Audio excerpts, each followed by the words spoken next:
boa noite para você. Boa noite. Preso em Belo Horizonte é suspeito de matar 3 jovens mineiras em Portugal. As informações foram divulgadas pela Polícia Federal. Dinay Alves Gomes é o principal suspeito pela morte das 3 jovens mineiras que moravam em Portugal.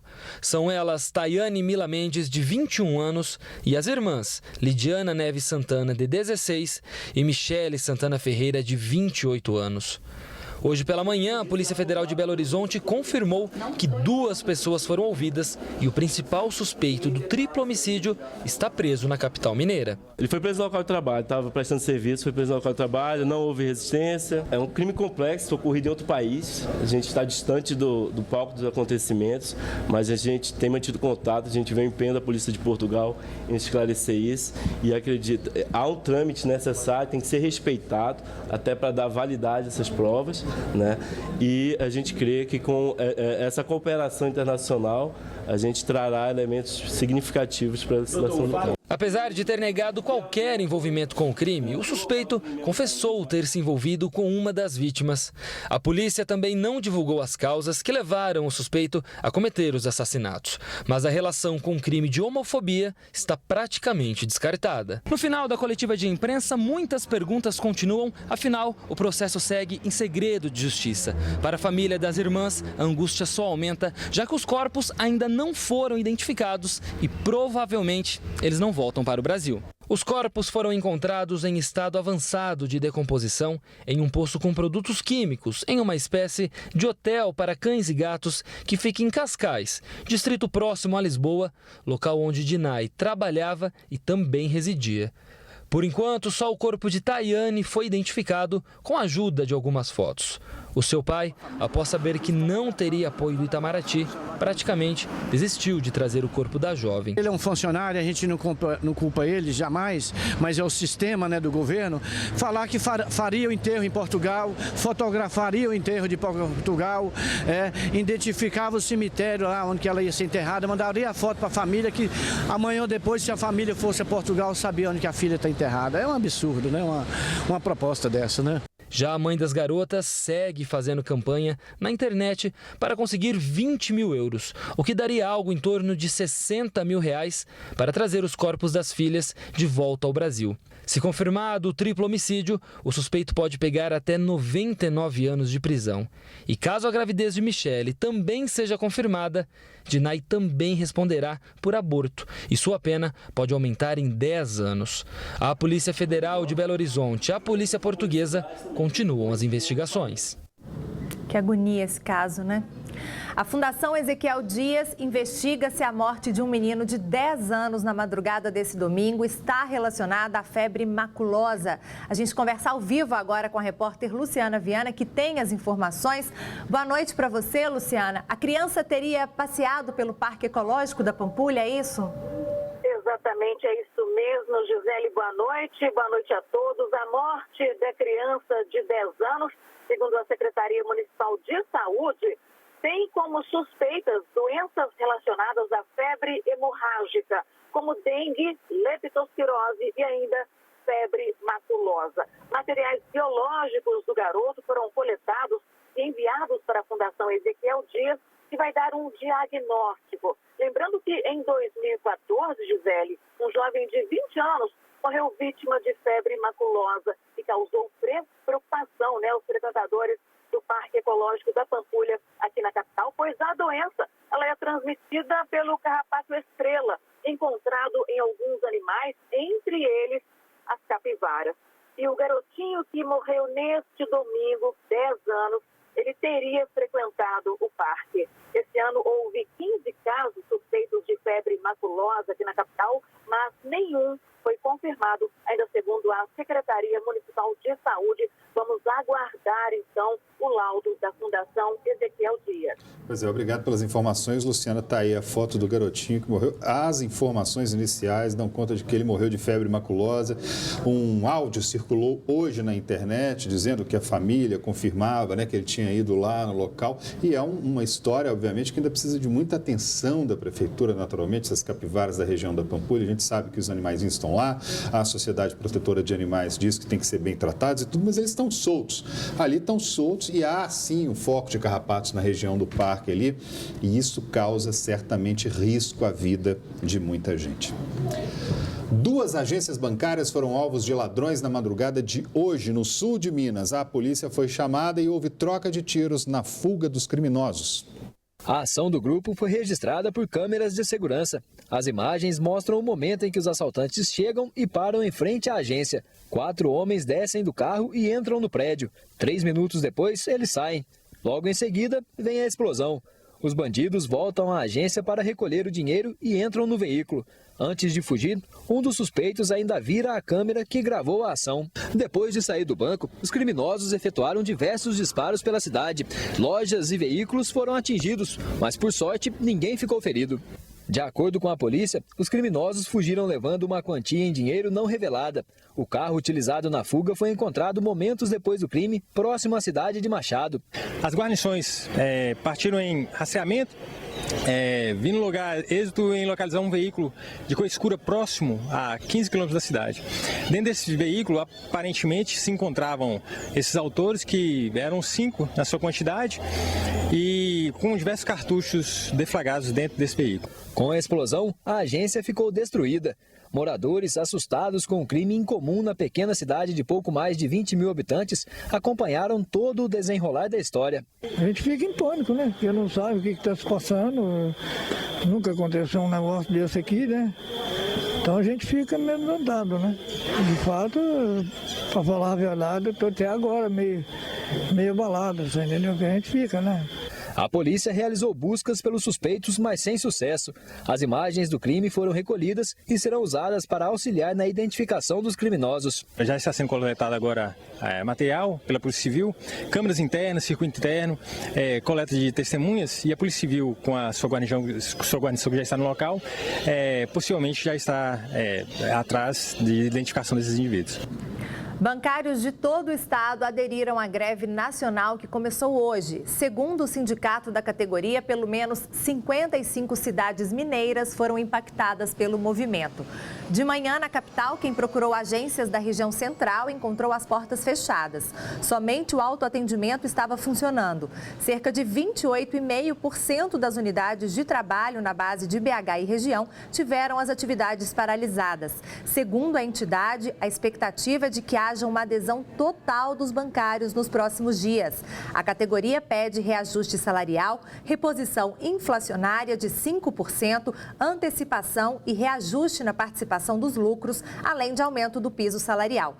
Na última vez que os bancários cruzaram os braços em BH, a paralisação durou 21 dias e causou muitos transtornos. Um impasse entre poder público e uma empresa de transporte escolar se transformou num problemão aqui em BH. Segundo os transportadores, o governo não pagou a conta. Os motoristas cruzaram os braços. Resultado, crianças e adolescentes com deficiência estão sem condições de ir para a aula. O Felipe tem paralisia cerebral. Ele mora com a irmã Hélida desde os 9 anos de idade, quando perdeu a mãe. A partir daí, ele começou a frequentar a Escola Estadual de Educação Especial Dr. João Mereira Salles, que fica na região norte de Belo Horizonte. Na escola tem vários projetos, né? Tem teatro, tem capoeira, ele faz capoeira também.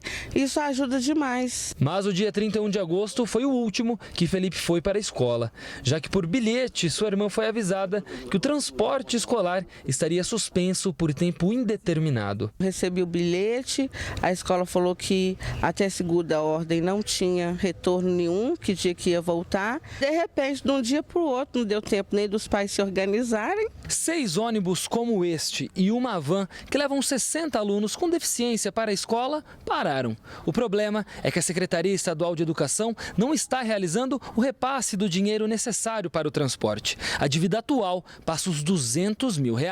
Infelizmente tem o salário dos motoristas, da monitora, tem o desgaste com o combustível, com a manutenção do veículo e infelizmente tivemos que suspender. De acordo com o gerente da empresa, esse não é o primeiro atraso. No início do ano nós tivemos um atraso de 3 meses. Tinha o dinheiro em verbas, na caixa escolar, aí a diretora foi e nos pagou. Por nota, a Secretaria Estadual de Educação afirmou que a escola fechou o contrato com a empresa Camilotur em 2015 e já foi repassado para a empresa cerca de R$1.270 mil.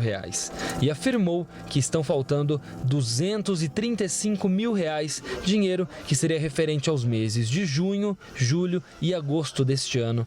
Enquanto essa situação não é resolvida, a vida da Hélida e de dezenas de famílias ficam cada vez mais complicadas. O ônibus pega ele 6h30 e entrega 7 da noite, é o horário que dá para me trabalhar tranquilo. Tô parada aqui sem fazer nada.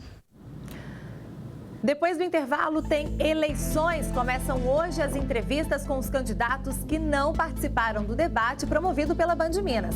Hoje, Vanessa Portugal estará com a gente. E ainda, 4 imóveis com risco de desabamento são interditados pela Defesa Civil em Belo Horizonte. A gente volta daqui a pouquinho com a reportagem. Até já.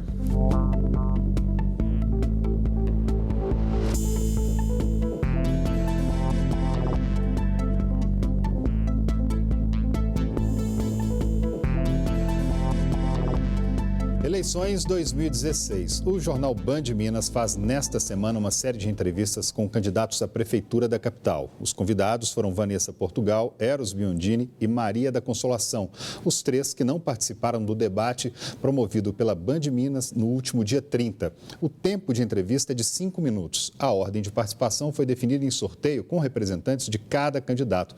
Para começar, nós recebemos a candidata Vanessa Portugal, do PSTU. Candidata, muito boa noite e obrigado pela presença da senhora com a gente. Boa noite. Boa noite, candidata. Bem-vinda.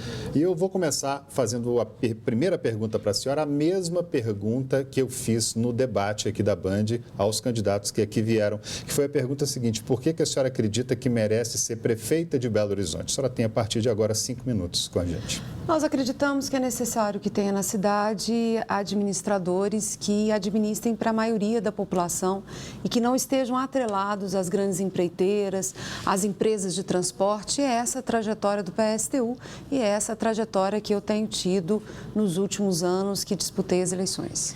Na opinião da senhora, hoje, quais são as principais necessidades da nossa cidade?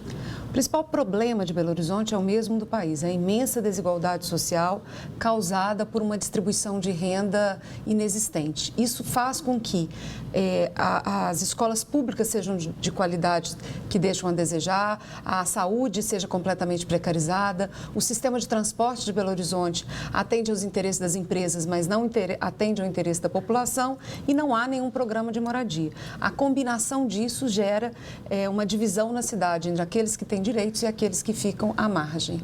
Pois é, candidata. E qual será o maior desafio da senhora caso seja eleita?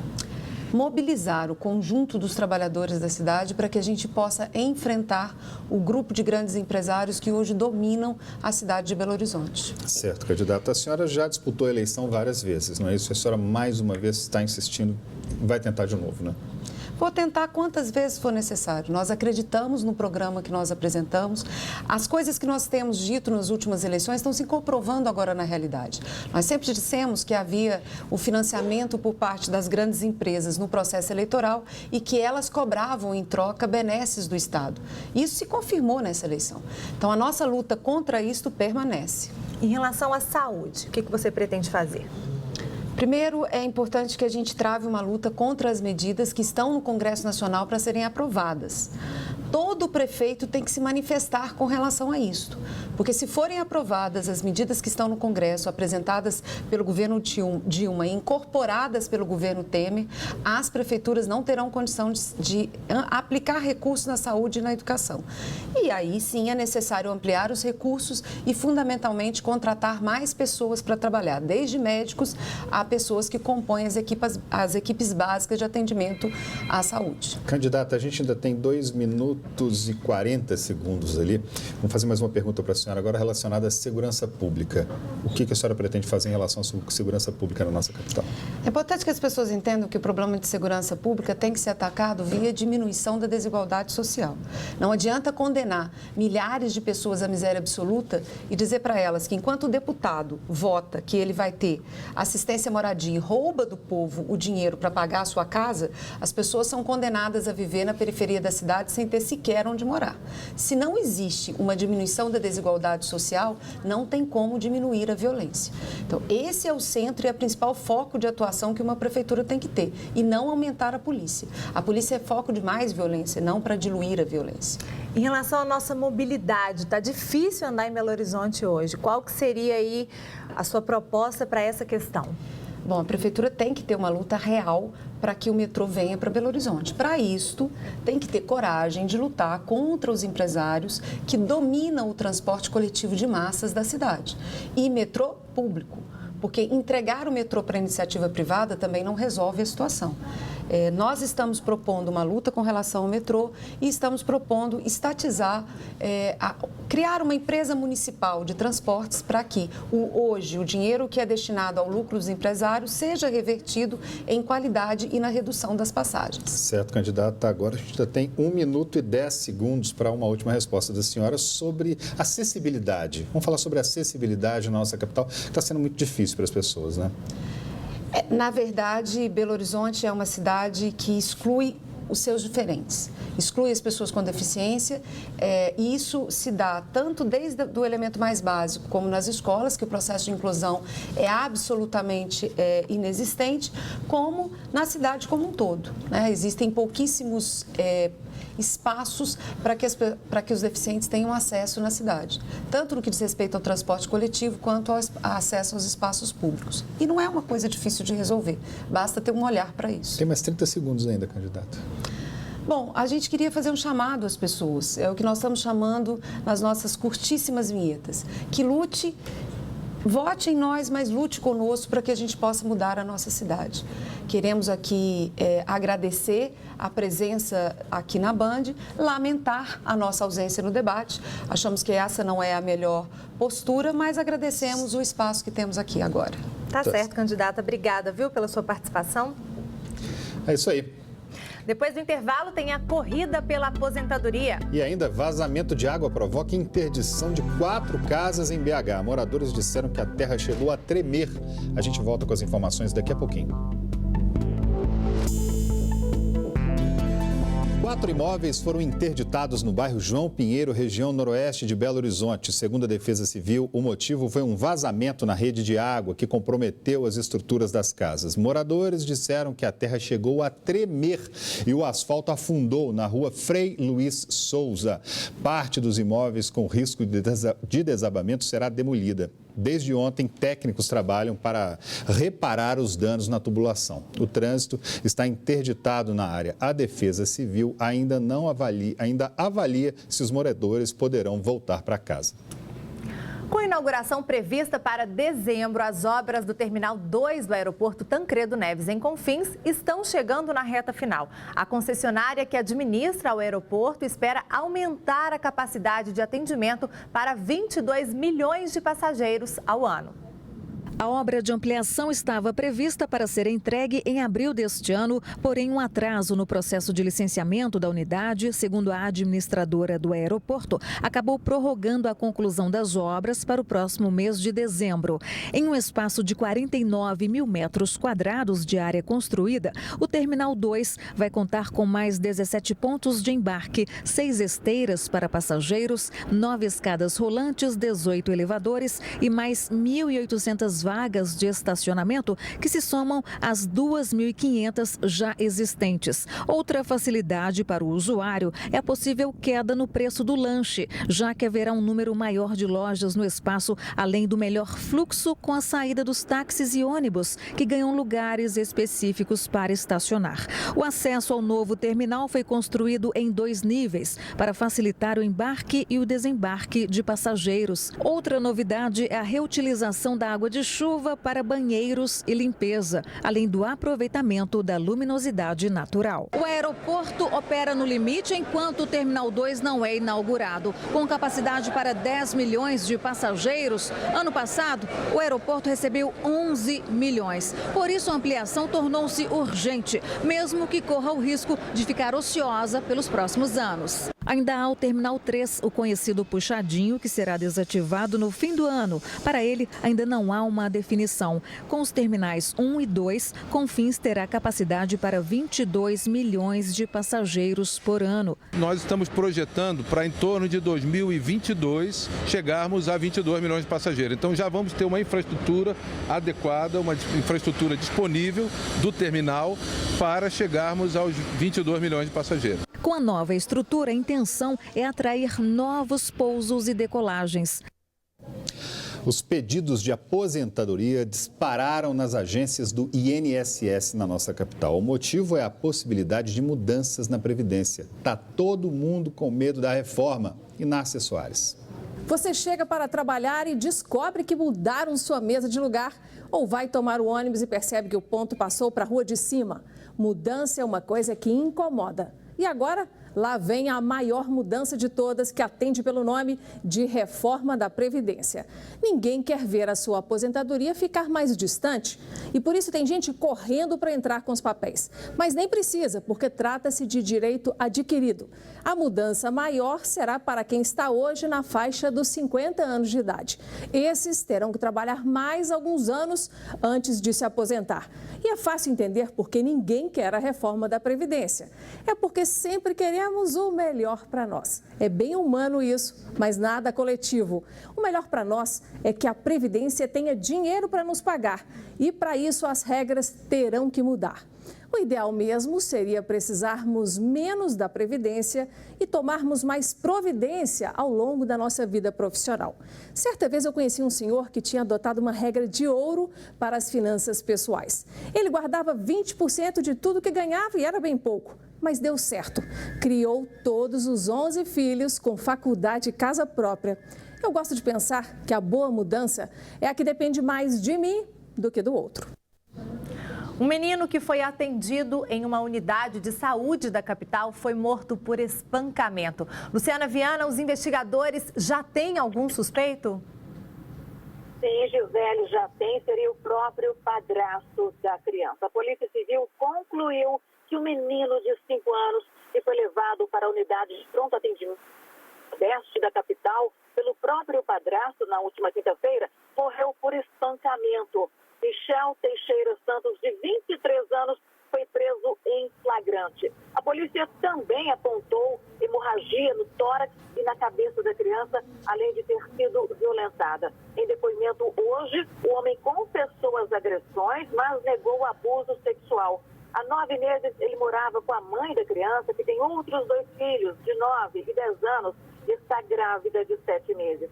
Ela é agente penitenciária. Enquanto trabalhava durante o dia, o homem ficava com as crianças. Agora a polícia investiga se a mãe tinha conhecimento dessas agressões sofridas pelo filho de 5 anos. Pois é um caso muito assustador. Você de casa está acompanhando, a gente está tão perplexo quanto vocês de casa. É um caso muito absurdo, realmente. Você vê. Agora a polícia vai investigar se a mãe sabia do que acontecia, né? Espancamento é uma coisa absurda, por isso que todo cuidado é pouco. Eu preciso ter muita atenção com o filho o tempo inteiro para a gente manter os nossos filhos em segurança. Você vê que absurdo, rapaz de 23 anos, hein, Gisele? Isso aí. Pois é, André, a gente fica por aqui. Para você de casa, uma ótima noite. A gente volta a se encontrar amanhã. Tchau, tchau. Assista agora o Jornal da Band. Até logo.